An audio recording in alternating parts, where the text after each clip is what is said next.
Game week 6. This is potentially a team. I think let's start with your transfer plans. So, what are your transfer plans? Oh, well, no, thank you for the question. Well, for Game Week 6, I think I need to learn from Game Week 5. I was actually going for the whole risk it for the biscuits, bring in players that not many managers have. That backfired terribly. I paid for it. So what I'm really looking at is I need to just sit back and look at the numbers. I'm looking to bring in informed players. So obviously I've only got one transfer. I brought on Darwin specifically for that previous Game Week 5. He didn't play. He did play. He came off the bench, got me a single point. So as you remember, I'm big on trying to manage the finances of the team. And when I was looking at Alvarez, looking at what he has to offer at 6.8, Darwin is at a 7.4. Looking at his form levels, he's topping the chart in terms of form. The closest guy to him is your Pascal Gross from Brighton. So he's one guy that I'm really looking at bringing him in. Still not really too sure who to take out, but most probably it's going to be Darwin. If Darwin does end up getting a starting position, I can always look to bring him back at a later stage. But I think Alvarez, looking at his cost, he's a lot more appealing and he's on form. And I just want to bring on a player that I know for a fact that he will be able to reward me for giving him the opportunity to shine, I guess. So based on you're only planning to make one transfer, if I'm not mistaken, is that correct? Yeah, I only have one. All right. And so I'm assuming that means that you will keep Sterling for another game week. Yeah, well, you see, with Sterling, I think I also shared this the previous game week. I still believe, yes, in terms of how the team is playing, in terms of what Pochettino is doing, he's experimenting quite a bit. But what I really liked about what Poch shared in one of the articles that I was reading is that he wasn't really too chuffed at the fact that Sterling was omitted from the English squad. And he did also say, look, I'm going to help the young man to get back into the squad. So that gives me hope as well, that in terms of Sterling's confidence level, in terms of the freedom that he might get within the Chelsea shirt, again, I'll stand by the fact that when I look at Chelsea, he's the one player that stands out. He's putting in the effort. He's running around. He's beating the players. So I am going to hold him for the next 2 game weeks. They're still relatively decent. I'm going to give him that opportunity. So he's not going anywhere for now. I see you have Odegaard in the starting lineup. Do you not think Wissa will be a better option coming off from the bench? Yeah. Yeah, no, thanks, Kat. Funny enough that you actually mentioned it, because when I was actually going through the fixtures for this Game Week 6, it is something that did cross my mind. I think it is something that I'm going to consider as to if Odegaard will stay, but I feel that for this game week, I need to kind of make up for the previous game week. So I'm looking to have 3 strikers. He'll definitely be coming in. It's just a matter of fact of me making that decision that who am I omitting between Odegaard or maybe Mitoma. But it's neither here or there.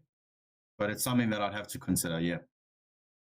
So tell me, from your point of view, if you had an extra transfer to make, who would you bring in? Oh, thanks for the question. If I had an extra transfer, who would I bring in? Looking at the fixtures, I would target a Newcastle player. So,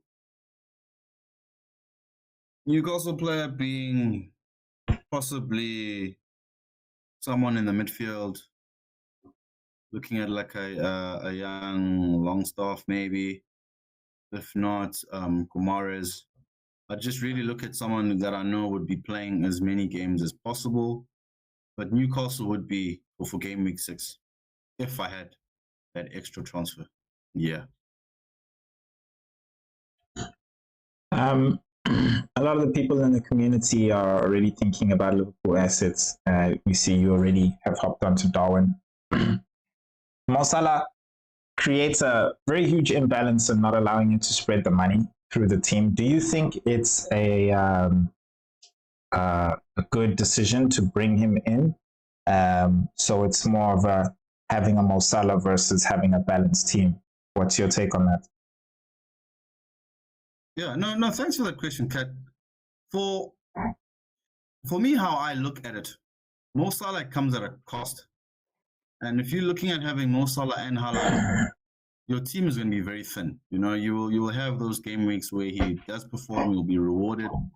But when you look at other game weeks where he's not necessarily performing and Haaland is also not performing, you won't have those funds to look at the other teams or the cheaper players that will perform. So I would say if you don't have Haaland, then you need to have Salah. All right. But if you're going to have Haaland and Salah in one team, you're brave. You are really brave. And you really need to look at how you're going to survive what? I mean, we're going to game week 6. I mean, that's a whole, 34 game weeks where you need to try and still compete in all your mini leagues, you know? It's really a tall ask. So it's either you have one. I wouldn't recommend that you have the both of them, especially looking at how these teams are playing and who's on form and so forth. So I definitely look to just have one of the two. But since I've got Haaland, Salah can park the bus for now. He can sit on the bench, reserve bench. Maybe you can always consider him when it comes to playing your wild card, because then at least you can try and balance the team out. But if it's just one transfer, it's a tall ask. Even finding that money is a tall ask. Thank you. You seem to be a man who doesn't take a lot of risks. What do you think about taking a hit this week or any other week? What are your thoughts on taking hits? Okay, thanks, chaps. Well, funny enough that you say I seem like a man who takes a lot of risk, or did you say who doesn't take a lot of risk? Who doesn't take a lot of risk? Who doesn't? I think I'm the opposite. I mean, I took a risk with Darwin. I'm all for risks. That's what makes FPL exciting to me, because it's always a thrill to myself if the risk paid off or didn't. In this instance, Darwin didn't pay off. But when it comes to playing chips, my previous FPL seasons, I played the chips way too prematurely. And when those double game weeks came in and, you know, the international breaks came in and I had players that were injured, or I had double game weeks where most of my players weren't playing, I didn't have those chips to use. So in this season, I will not be using any of the chips unless there's something for me to gain. And for me to gain, it's either a double game week where I need to bring in players that have a double game week, or most of my players in that double game week will probably have a bye, or I've got injured players. You know, I won't be using the chips if I've got a full 11 that can participate in that game week. For me personally, it's something that I won't do because it's a mistake that I made last season, where I just decided to use the chips because I felt as if I needed to, and it burnt me. So I will not be using any chips anytime soon. Thank you. Thank you, Goba.